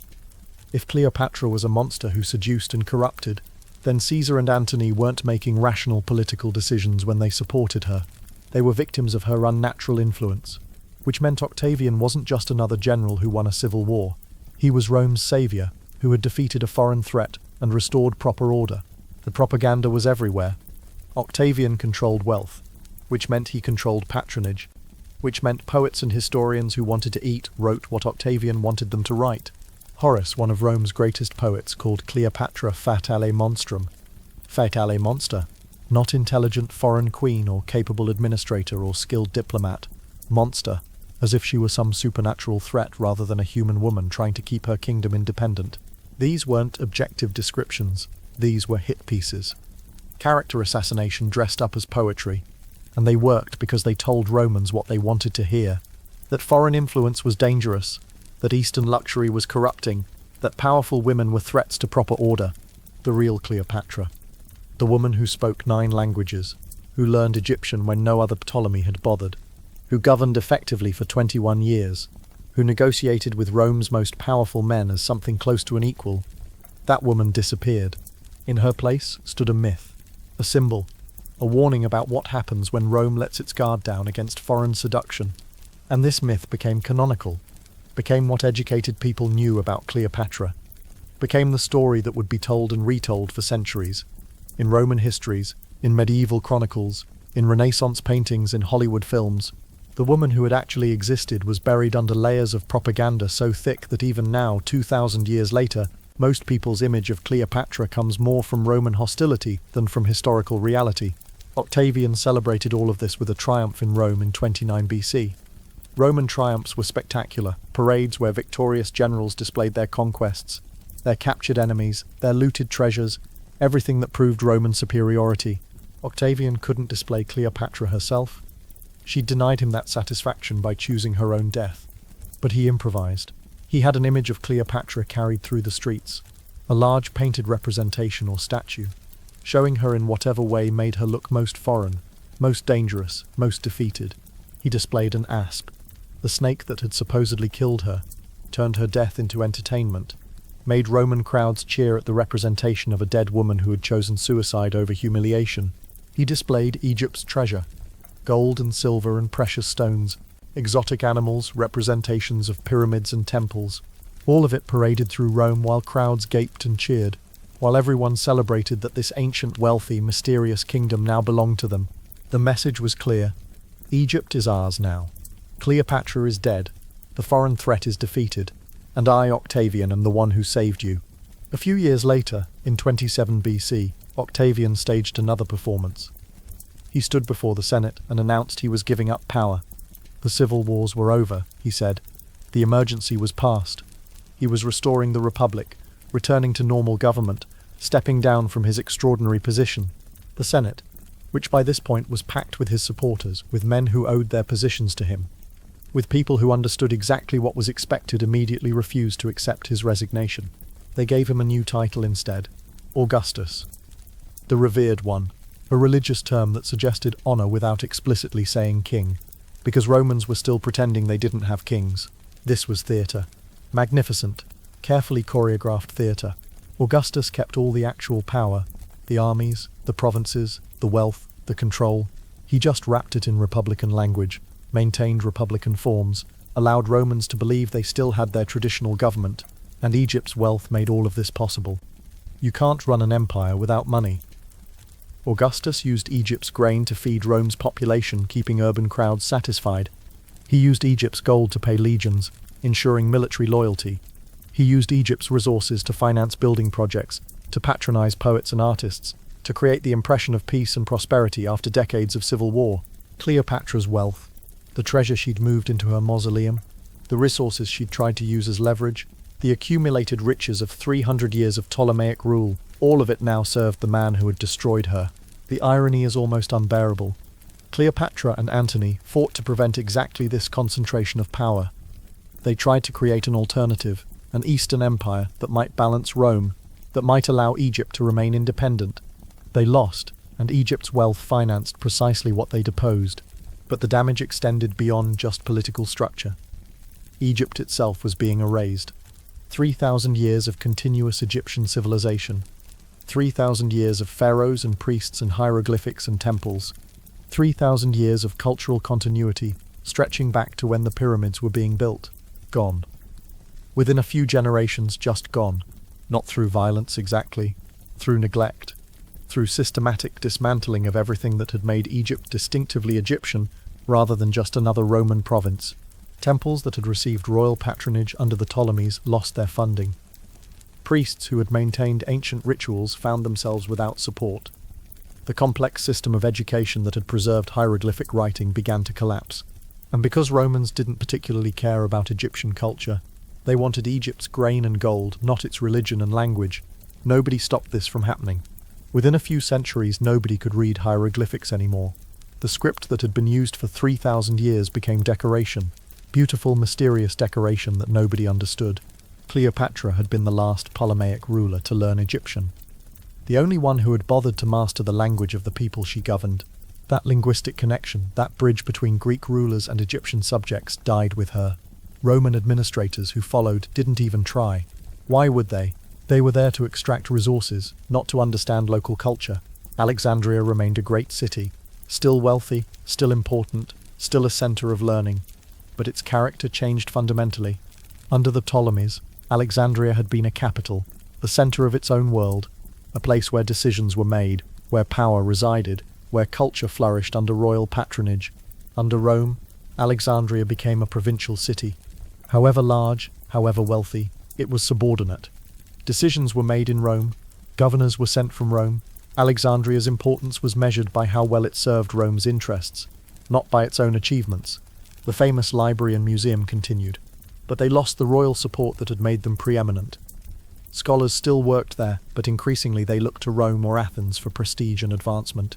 The intellectual center of gravity shifted westward, away from Alexandria, following political power to Italy. And through all of this, the propaganda about Cleopatra persisted, became stronger, became the accepted version of history. She became the template for every negative stereotype about foreign women and Eastern influence. Whenever Roman writers wanted to criticize luxury, or foreign customs, or powerful women, or Eastern kingdoms, they invoked Cleopatra, made her the symbol of everything dangerous about engaging with the non-Roman world. This had real consequences. The way Cleopatra was remembered shaped Roman attitudes toward women in power for centuries. It influenced how emperors thought about Eastern territories. It created patterns of thinking about gender and foreignness and legitimacy that would persist long after Rome itself fell. Any woman who wielded political power could expect to be compared to Cleopatra, could expect accusations of using seduction rather than skill, could expect to be portrayed as dangerous and threatening regardless of what she actually did. Cleopatra became shorthand for feminine power as inherently illegitimate, and that shorthand is still with us, 2,000 years later, whenever female politicians are criticized for their appearance or their relationships rather than their policies. Augustus built his entire imperial system on the foundation of defeating Cleopatra. He had saved Rome from the Eastern threat, his propaganda claimed. He had protected Roman values. He had defeated the foreign queen who wanted to rule from the capital. Therefore he deserved extraordinary power. Therefore Romans should accept his authority. Therefore the concentration of power in his hands was legitimate and necessary. The fact that Augustus's regime looked far more like monarchy than anything the Republic had ever seen didn't matter. The fact that he held more absolute power than most Eastern kings, more than the Ptolemies certainly, didn't undermine his claim to be defending Roman traditions, because he'd defeated Cleopatra. And Cleopatra represented everything Rome claimed to oppose: foreign rule, feminine power, Eastern luxury, un-Roman values. So defeating her justified anything. Justified creating an empire while pretending to restore a republic. Justified annexing one of the world's oldest civilizations. Justified 2,000 years of propaganda that buried the real woman under layers of myth and hostility. The actual Cleopatra, intelligent, capable, multilingual, politically astute, vanished almost immediately after her death. In her place stood the monster of Roman imagination, the fatal seductress, the dangerous Eastern queen, the woman who corrupted noble Romans and had to be destroyed to save civilization. This is what victory looks like. Not just military conquest, but the conquest of memory. The power to control not just territories, but how those territories' rulers are remembered. The ability to transform a capable administrator into a monster, a strategic partner into a seductress, a 21-year reign into a cautionary tale about foreign corruption. Augustus understood that winning the war wasn't enough. He had to win the story, had to make sure that when people looked back on these events, they saw his version, saw Cleopatra as threat, himself as savior, Egypt's annexation as necessity, the end of the Republic as restoration, and he succeeded. For 2,000 years, his version dominated. The propaganda he created outlasted his empire, outlasted the Latin language, outlasted everything except the myth of Cleopatra itself. Which brings us to the final question. What actually remains? Beneath the propaganda and the myth, and the 2,000 years of distortion, what can we actually know about this woman? What's her real legacy, beyond what Rome wanted people to believe? That's where we end our journey. With the attempt to see past Augustus's victory, past Roman hostility, past centuries of misrepresentation, to catch a glimpse of the actual historical person who ruled Egypt for 21 years, and left such a complicated legacy that we're still arguing about her meaning 2 millennia after her death. Rest now, knowing that Cleopatra lost the war, but that losing the war didn't make the propaganda true, that Rome's victory was complete. But that completeness reveals something about how desperately they needed to justify what they'd done, that somewhere beneath the myth, a real woman existed, and maybe if we look carefully enough, we can still catch glimpses of who she actually was. For 2,000 years after her death, Cleopatra has been remembered primarily through the lens of Roman propaganda, the seductive foreign queen who corrupted noble Roman men, the dangerous Eastern woman who threatened Western civilization, the figure who represented everything Rome claimed to be protecting itself against. This version appears in Shakespeare's play, in countless paintings and sculptures, in Hollywood films, in popular imagination. Whenever someone mentions her name, Elizabeth Taylor reclining on a golden barge, a beautiful woman using her sexuality to manipulate powerful men, a tragic love story that ended in double suicide. But who was the real Cleopatra? The historical person behind 2 millennia of propaganda and myth and cultural projection. What did she actually accomplish during her 21 years as Egypt's ruler? And what does her story tell us about power, about gender, about cultural conflict, and about how history gets written by winners with their own agendas? Let's start with what we can say with reasonable confidence, stripping away as much Roman hostility as possible. First, she was genuinely multilingual and genuinely intelligent. Even hostile Roman sources acknowledge this. Plutarch, writing more than a century after her death, specifically notes that her attractiveness wasn't primarily physical but intellectual. Her conversation, her wit, her ability to speak multiple languages fluently and shift between them effortlessly. In a world where most rulers relied on interpreters, where communication meant filtering everything through intermediaries who might mistranslate or distort, Cleopatra could speak directly to Egyptian priests in Egyptian, to Roman commanders in Latin, to Greek scholars in Greek, to visiting ambassadors in their own languages. This was power. Real, practical power. It meant she controlled her own diplomatic relationships, understood nuances that interpreters might miss, could build personal connections without linguistic barriers. It demonstrated a kind of intellectual capability that was rare among Hellenistic rulers, most of whom couldn't be bothered to learn languages they considered beneath them. Second, she was an effective administrator.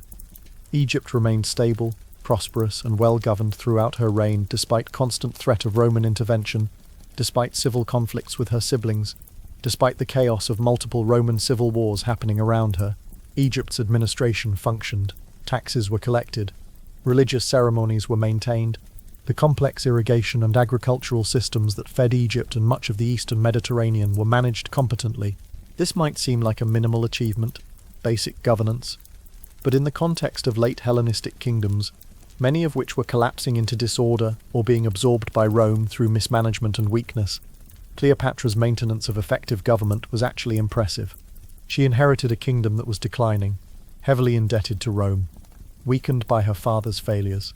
She kept it functioning and independent for 2 more decades. That's no small accomplishment. Third, she understood power politics in the Roman world better than most Romans did. Her partnerships with Caesar and Antony weren't accidents or results of seduction. They were strategic calculations based on clear-eyed assessment of where power lay in Rome's constantly shifting civil conflicts. She chose the right partners at the right times, supported winners rather than losers, positioned Egypt to survive regardless of which Roman faction ultimately triumphed, or at least she tried to position Egypt that way, understanding that her kingdom's independence depended on making herself valuable to whoever controlled Roman power, that she eventually lost. That Octavian defeated Antony and annexed Egypt doesn't negate the skill of her earlier decisions. She kept Egypt independent for 20 years longer than seemed possible when she became queen. Rome could have annexed Egypt at any point, had the military power, had the desire, had multiple opportunities. That they didn't was largely due to Cleopatra's ability to make herself and her kingdom more useful as independent ally than as conquered province. Fourth, she had genuine political courage.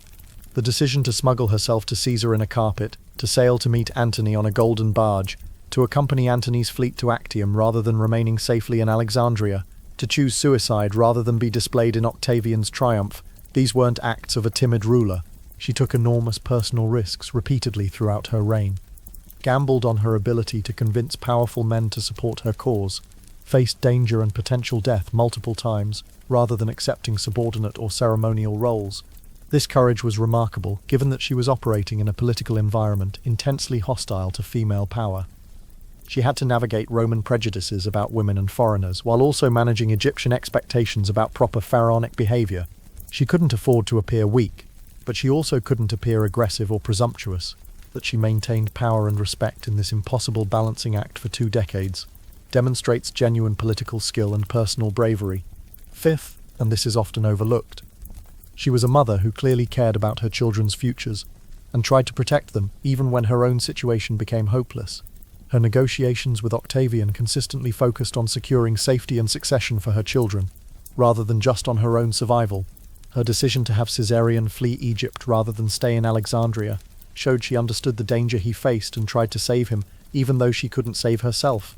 That her efforts largely failed, that Caesarion was killed and her other children taken to Rome, doesn't diminish the attempt. These are Cleopatra's actual accomplishments. Linguistic ability, administrative competence, political judgment, courage, maternal concern. Not supernatural seduction. Not magical feminine wiles. Not Eastern corruption, or dangerous foreign influence. Just the capabilities of an intelligent, educated, determined ruler trying to maintain her kingdom's independence in an era when independent kingdoms were being systematically eliminated. But this real Cleopatra was buried almost immediately under layers of Roman propaganda that served Octavian's political needs and Rome's cultural anxieties. Understanding why requires understanding what Cleopatra represented to Roman fears. She was a woman with independent power. Roman culture was intensely patriarchal, built on the assumption that legitimate power flowed through male citizens, through senate and magistracies and military command. Women could have informal influence, could exercise power through relationships with powerful men, but they weren't supposed to hold formal power themselves. Cleopatra did exactly what Roman culture said was impossible and dangerous. She ruled a wealthy kingdom independently, made strategic decisions that affected Roman politics, commanded resources that could finance armies and navies, partnered with Roman generals as something approaching an equal, rather than as a subordinate. This had to be explained away somehow. Had to be made to fit Roman assumptions about gender and power. The explanation was that she used unnatural means, seduction, sexual manipulation, feminine wiles, to achieve influence she couldn't have gained through legitimate capability. She was foreign, specifically Eastern. Roman culture had complicated attitudes toward the Greek and Eastern Mediterranean world. Admiration for Greek philosophy and culture combined with fear and contempt for Eastern luxury, and what Romans saw as moral softness. Cleopatra was Greek by descent, but Egyptian by rule and position. Represented a fusion of Greek culture and Eastern wealth that Romans found both attractive and threatening. The propaganda portrayed her as embodying Eastern corruption, as representing the danger that Roman generals and aristocrats might be seduced away from proper Roman austerity by Eastern luxury and cultural sophistication. She represented an alternative political model. The Ptolemies ruled as hereditary monarchs with divine status, within a political system very different from Rome's. Cleopatra's partnership with Antony suggested a vision where Eastern and Western Mediterranean might be governed differently, where hereditary monarchy and Roman military power might combine into something new. This was deeply threatening to Romans who wanted to believe their system was uniquely legitimate and superior.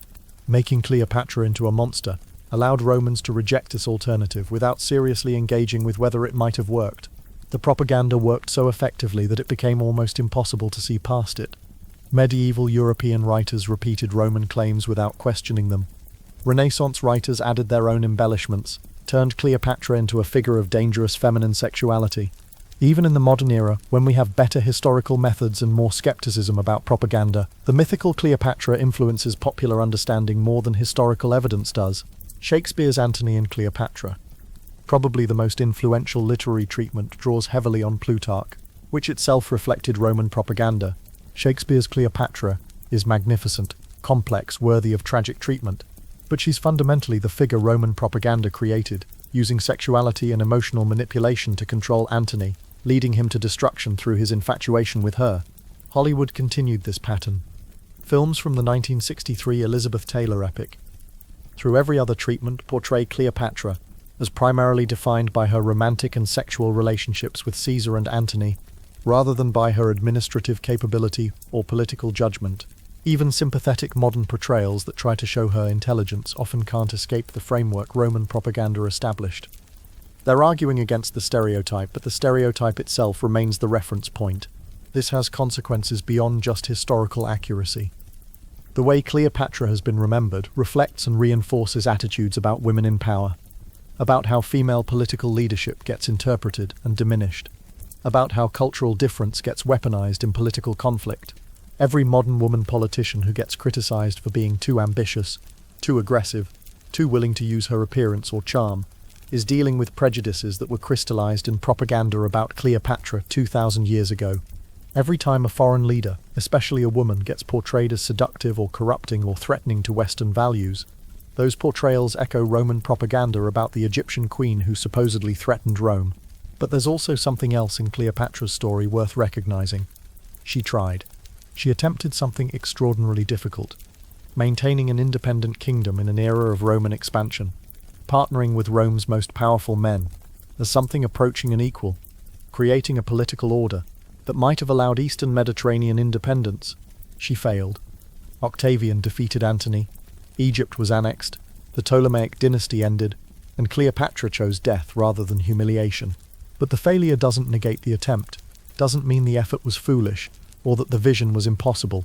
History is full of might-have-beens, alternative paths that seemed possible before circumstances closed them off.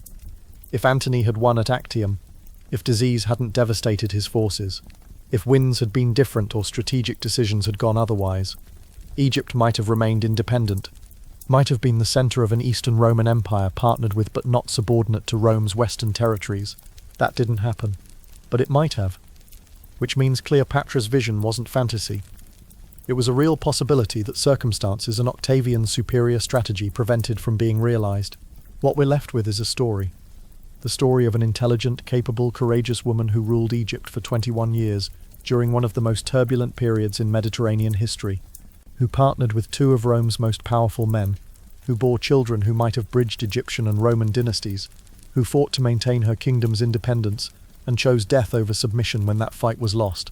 That story was almost immediately buried under propaganda that served Roman political needs and cultural prejudices. But the propaganda itself tells us something valuable. It tells us that Cleopatra mattered, that she was significant enough to require elaborate justification and demonization, that her partnership with Antony represented a real challenge to Octavian's vision of Mediterranean order. Insignificant people don't require 2,000 years of propaganda to explain why they needed to be defeated. The intensity and persistence of negative portrayals actually testifies to Cleopatra's importance, to the threat she represented, to the possibility that things might have been different if she and Antony had won. Ancient Egyptians believed true immortality came through remembrance. Names spoken aloud, images preserved, stories repeated. By that measure, Cleopatra has succeeded beyond any ruler of her age. She's remembered not because history resolved her story neatly, but because it failed to. Her legacy isn't a monument or a dynasty. It's a question that refuses to fade. What happened to her? Why was she erased? How much power did she truly hold? Each generation asks again, and in doing so keeps her alive. Cleopatra doesn't belong solely to the past. She exists in the tension between what we know and what we'll never know. And as long as that tension endures, so will she.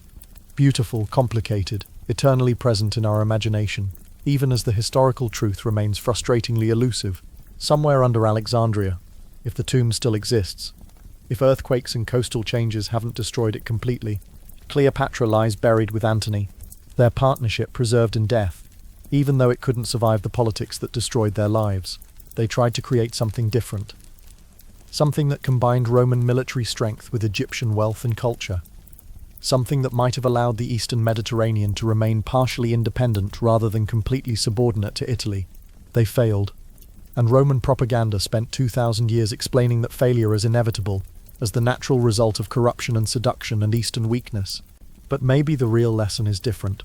Maybe the lesson is that history is written by winners, that propaganda shapes memory more effectively than truth, and that sometimes the most interesting stories are found not in what we're told to remember, but in what those stories try to make us forget.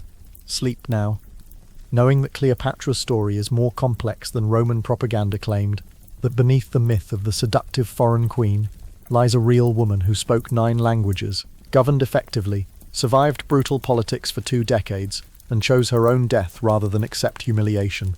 That's worth remembering. That's worth holding on to. That somewhere beneath all the layers of hostility and misrepresentation, a capable, intelligent, courageous ruler existed. And maybe, just maybe, understanding that helps us see our own time more clearly, helps us recognize when propaganda is shaping our understanding, when cultural prejudices are masquerading as objective truth, when the winner's version of events is hiding more complicated realities. Rest well, traveler. Dream of Alexandria before it fell, of purple sails on the Nile, of a woman who ruled one of the world's oldest civilizations during its final years of independence. And remember that losing doesn't make you wrong. That propaganda doesn't become truth just because it's repeated for millennia, and that sometimes the most important thing we can do is question the stories we've been told. Good night, from the ruins of Alexandria, from the lost tomb that 2,000 years haven't yet revealed, from the memory of a queen who refused to be forgotten, even when Rome tried its hardest to erase her.